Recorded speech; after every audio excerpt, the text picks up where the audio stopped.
खुशबू, अरे पतलो, क्या बताओ यार, खाली बैठ दिमाग की बत्ती डालती असं किंवा सिंचन एक असतं. मेरी नवी सिंचन मेरी उम्र 65. बेटा तू पाहिलंय? तू पाहिलंय का आवाज हा? सुधीर काका काय ऐक का? अशा पद्धतीने छोटा मोटू पतलू मधले सगळे character, Oggy and the cockroaches मधले सगळे. भैया भैया भैया अपने मुझे पेट देगा.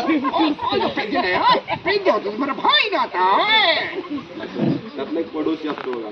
ओह थक टक तो न मेरा घट्टो डाला मैं तुझे टोट डालूंगा. थक टक ओह अशा पद्धतीने ते कोणी पाहिलंय काय?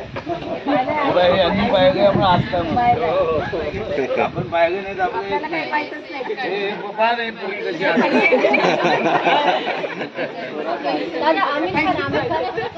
हिरोचे जास्त मी काढत नाही, पण तुम्ही पक्ष्यांचे सांगा किंवा आपले पाळीव प्राणी, शेळी असेल, शेळ्यांची माझ्याकडे व्हरायटी भरपूर. अशा सगळ्या व्हरायटीज आहेत. मी एका पक्षाचे साधारण 2-3 आवाजांमध्ये त्याचे वेगवेगळे आवाज.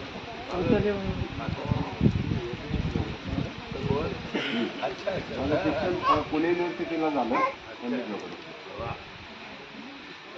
अजून कुठला सांगा पक्षी? कोकिळा ऐकला ना?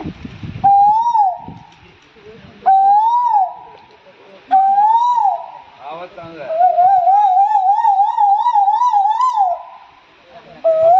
त्याच्या वाढीचा 2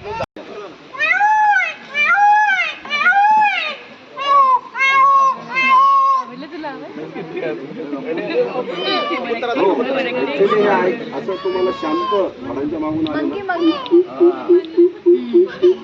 त्याची एवढी मजा येईल त्या झाडाच्या मागे.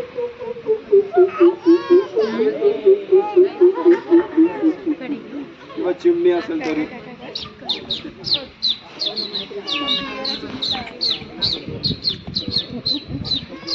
अशा पद्धतीने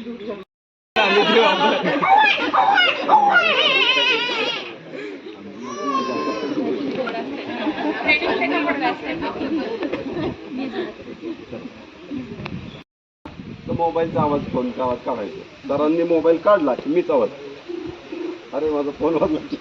म्हणजे काय व्हायचं, मुलांना डिस्टर्ब होऊ नये म्हणून ती आयडिया करायची.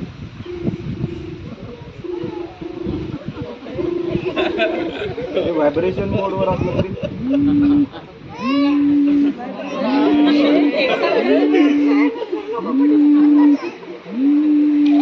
अशा पद्धती वरचा ऐकवायच्या.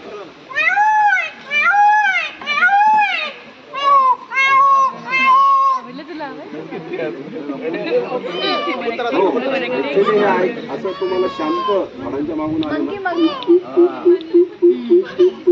त्याची एवढी मजा येईल त्या झाडाच्या मागे.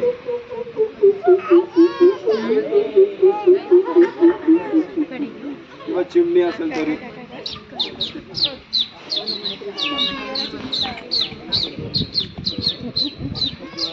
अशा पद्धतीने आवाज येतो मला.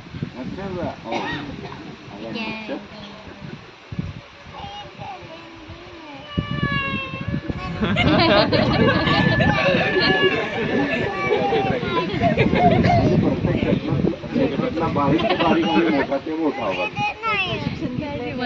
ऐकून ऐकून मॅडम त्याचा आवाज मी वाघाचा नाही काढ येतो ना रोरिंग मला. तो असं चालत असा म्हणतो.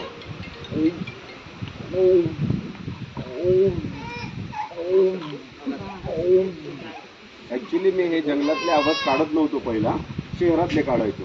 तर त्यानंतर आता साहेबांनी मला इथं अपॉइंट केलं, रामगावकर साहेब आणि काळे साहेबांनी, सगळ्यांनी खोडे साहेबांनी.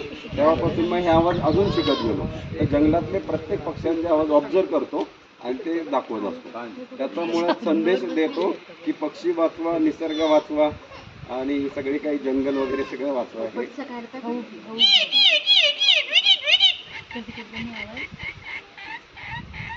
अशा पद्धतीने छान आहे, छान, एकदम छान. थँक्यू.